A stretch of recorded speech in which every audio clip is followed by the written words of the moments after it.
what is leadership? If you got a group of people together and you ask them this question, or ask them, what are five principles or characteristics that make you a leader? You're gonna get a wide variety of answers. Now, why is this? I believe it's because everyone has their own definition of what it means to be a leader. Some people are gonna say that you have to look a certain way. Other people are gonna say that you need to possess humility. Other people are gonna say that you need to be a male, or that you need to dress a certain way, or earn a certain amount of money, or look a certain way, or be in some sort of job. But I don't think that's true. I think there are 5 key things in leadership that separate anyone else from being a leader. Now, I'm not saying that if you don't have these 5 qualifications or these 5 principles, then you're not a leader. But what I am saying is that having these 5 principles is going to set you vastly apart from anybody else that claims to be a leader. So humility. I think humility is probably one of the first and one of the best aspects of leadership that is going to instantly set anyone apart from anyone else who's claiming to be a leader or who even is a leader.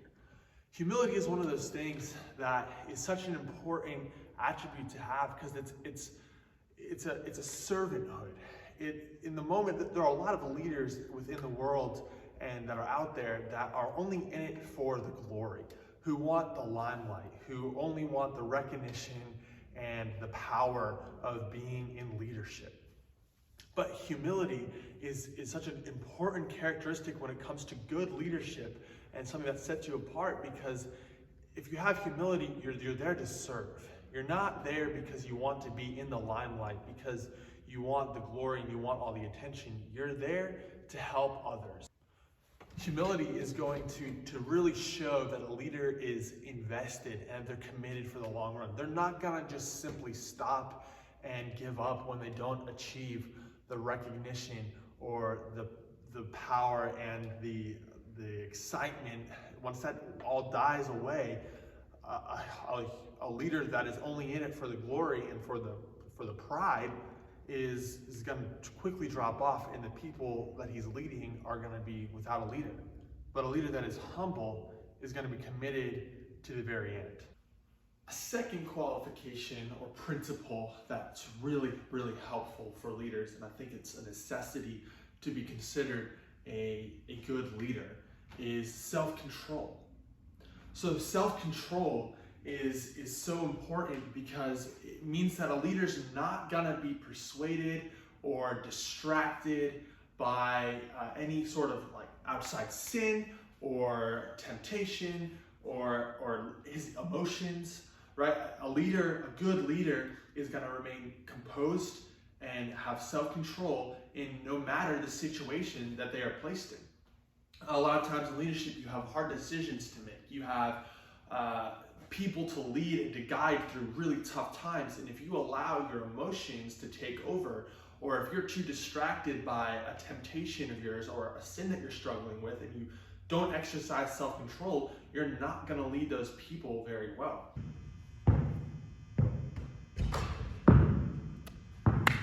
Let's talk about being able to teach.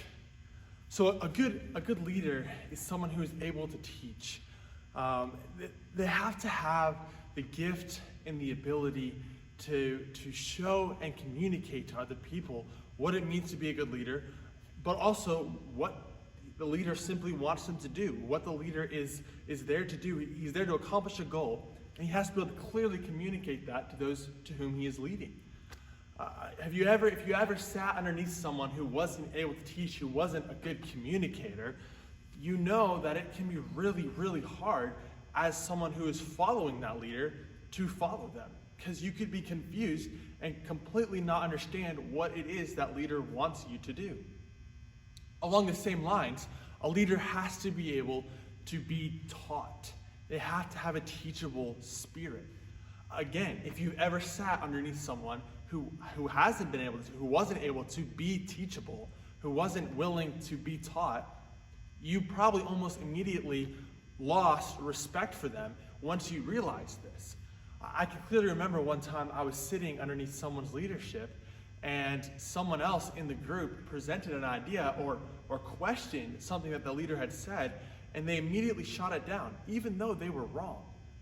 But in that moment, the leader didn't take the opportunity to question, maybe I am wrong, and didn't want the opportunity to be taught because he thought that he knew everything and that he needed to know everything. But that's not true. There's a great unification and a great bond that happens between the leader and those whom he is leading when he takes the opportunity to say, you know what? I was wrong. You are right. Teach me how to do this. In addition to this, a leader is someone who's never going to stop learning, who's never going to stop teaching himself and looking for opportunities to be taught. That's how he realizes he needs to grow. He realizes that he doesn't know everything, and there's still a lot of things he can be taught about. And so he's going to strive after that and strive to learn more and more the more he has experience with leading. There's a fine line within leadership that you have to figure out in order to be a good leader. And that line is the line between being gentle yet firm. See, again, in leadership, there are going to be countless of opportunities in places and times where you might have to be dealing with a discipline issue, making a tough decision, and you have to make a decision or have to say something that might be hard to say. You might not want to say it. It might be confrontational. It might be directly calling out sin in someone's life, or just making a decision that you know is not going to be popular with the rest of your group, but that you believe is the best decision. In those times, you need to learn how to be gentle and speak in love and truth, reflecting Christ, but also be firm. Being firm establishes your authority and control, and that you yourself are at rest with the decision. It's a tough line to walk, but it's an important one that will help your leadership greatly and vastly separates you from many other leaders. Lastly, a leader is someone that challenges those around him and those whom he is leading. It's a leader's job to push those people underneath him to rise up and to take responsibilities and to discover things about themselves that they didn't know before. It's not the leader's job to assume that he has to do all the work and all the heavy lifting and everyone else simply follows. That's not a good qualification or a good character of a leader. Ultimately, a leader is going to push those underneath him towards Christ and help them to challenge and grow in their salvation and their walk with Christ. And that in the end, a leader is training up disciples for Christ, some of which might turn out to be great leaders as well, as long as they have a good example to follow. There are a lot of great books out there about leadership. There's also a lot of poor books that don't do a very good job of describing leadership. But I think one book that's really great is Andy Crouch's book, Strong and Weak. And within that book, he writes a lot about flourishing and about how Christian leaders can still influence a secular culture where there's a lot of unbelief, especially when it comes towards Christianity. And one of the best ways he describes that is he really nails down the definition of what true flourishing is. When you hear flourishing from a world's perspective, it's probably wealth, money, good school, secure finances. But flourishing really is more than that. And Andy Crouch does a great job of describing what exactly that flourishing is, how it's a relationship with God and Christ and strong leadership. And he teaches you a lot about that and how Christian leaders can really influence a secular culture. Another great book is Wisdom and Leadership by Craig Hamilton. Craig Hamilton does a great job of describing a leader's role, a Christian leader's role, and how if we're called to fulfill the Great Commission, there might be a fear or a sense of there's a disconnect here between being a leader and calling to lead, but then also being able to go out into the culture and witness and create disciples. He does a fantastic job of just laying it out and saying, just do what you're called to do. Stick to what your job is. Let God do the rest of the work, and he will provide, and he'll lead you. We also just need to make sure that our plans are tethered to what God's plans are, and that we don't vary from side to side on what we're supposed to be doing and what we want to do versus what God wants to do. After studying about leadership this entire semester, I feel like this could not have been a better time for me to take this class and to be reading these books and learning more about leadership. Over the semester, I have had the amazing opportunity to just have so many chances to apply the things that I've been learning and the things I've been reading about to my own personal life, but then also to my life at work and at church. And there's two main ways that I'm really going to see my leadership really begin to form and take off over the next year, honestly. So first of all, I've been an intern at Oak Park Baptist Church for 3 years now. The internship's been very rudimentary and pretty basic up to this point. But most recently, they had just presented to me an opportunity to take another step up in leadership and to become a paid intern and oversee the youth ministry here at Oak Park. I'm completely blown away.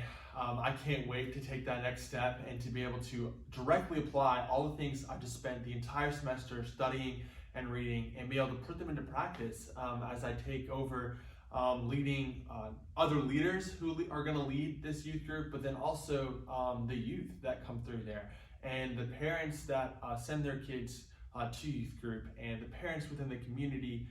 Just going to have a lot of opportunities to like I said already, just apply the things that I've been learning. Another area that I'm excited to see my leadership really take off is come next July, end of July / beginning of August. I'm gonna be a father, hopefully, Lord willing. And I'm blown away and I'm humbled.